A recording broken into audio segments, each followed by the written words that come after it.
У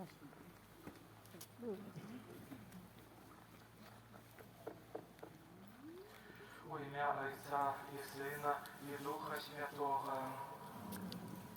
Дорогие браты и сестры, у гэтую найсвятейшую ночь, коли Пан наш Єсус Христос перейшов от смерти до життя, Костел клича детей своих, рассеянных по всем свете, собраться на чувание и молитву. Коли мы ушануем память Пасхи Пана, слухаючи Его Слова и здійсняючи Ягоные таямницы, будем мець надею на удел у Яго перемозе над смертью и життё разом с Ним у Богу.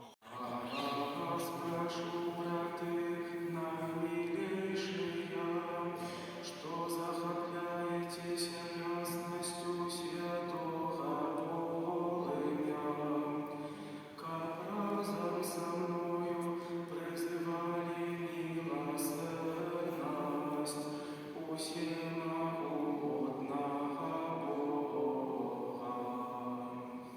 Нехай же той, кто без моих заслуг учинил меня своим слугою, наполнить меня святом, как смог я взнести хвалу этой сердце.